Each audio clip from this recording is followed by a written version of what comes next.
আসসালামু আলাইকুম রহমতুল্লাহ। আজকে আমি গ্রামের বাড়িতে দেখেন, গ্রামের বাড়িতে সিনারি এবং পানি সিনারি এগুলা দেখা যাচ্ছে যে আসলে যে ছাদে আছি আমি। প্রত্যেকটা গ্রামের বাড়ি এবং যে ওনাদের সুন্দর বিল্ডিংগুলা এবং সিনারিটা দেখা যাচ্ছে। যদিও বৃষ্টির দিন এবং বন্যা প্লাবিত, আমাদের এখানে বন্যা এখনও আসে নাই, পানি আসছে কিছুটা, সামান্য পানি আছে, কিন্তু সিনারিটা এই যে গ্রামের পরিবেশ সেটা খুব সুন্দর দেখা যাচ্ছে।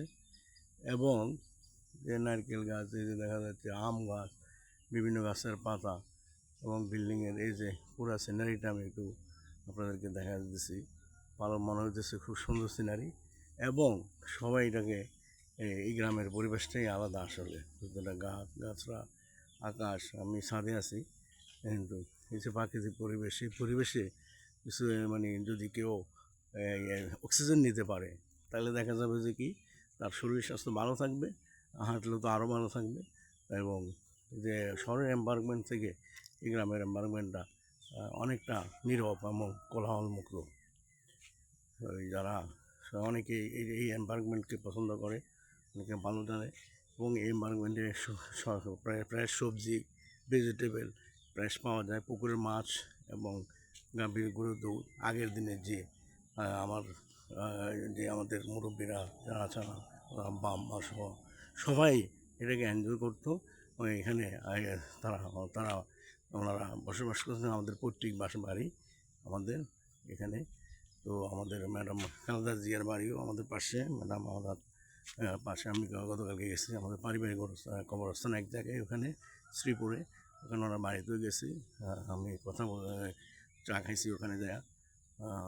আমার এক চাচা আছে, ওনার চাচাতো ভাই, ওনার ওইখানে বসে চা খাইছে। তো এই যে সুন্দর পরিবেশ, এটাই জাস্ট এক্সপ্লেন দেখানোর জন্যই এই ভিডিওটা করা। যে এই গাছরা এবং অক্সিজেন, এখানে সব কিছুই, এটা পার্কে যেগুলো আমরা দেখি যে ঢাকায় আমরা পার্ক অথবা অন্য যে পার্কগুলোতে সুন্দর পরিবেশ, যে এনভায়রনমেন্ট, অক্সিজেন নিলে যে মানুষের ব্রেথিং, যে এটা শরীর স্বাস্থ্যের জন্য উপকারী, সেটাই আর কি। যেন এখন সকালবেলা ভোরে আমি ফজর নামাজ পড়ে walking in the morning is good for health. সকালের স্বাস্থ্যের জন্য হাঁটাটাই এবং খুবই উপকারী।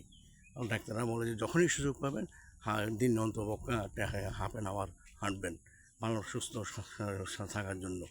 সুতরাং ভালো থাকবেন, সুস্থ থাকবেন, সবার তদ্দিক সমৃদ্ধি এবং প্লাড এফেক্টেড এরিয়া যারা, তাদের জন্য দোয়া করি রাব্বুল আলামিনের কাছে, যারা ভালো থাকে, সুস্থ থাকে। পাশাপাশি এইচএসসি পরীক্ষার্থী যারা, তারাভাবে সুন্দরভাবে পরীক্ষা দিতে পারে এবং তাদের সমৃদ্ধি সাফল্য কামনা করে। এবং আমাদের রসুলের সালাম দিয়ে শেষ করছি। আসসালামু আলাইকুম রহমতুল্লাহ। আসসালামু আলাইকুম রহমতুল্লাহ। আসসালামু আলাইকুম রহমতুল্লাহ। আসসালামু আলাইকুম রহমতুল্লাহ। ধন্যবাদ। ভালো থাকি, সুস্থ থাকি।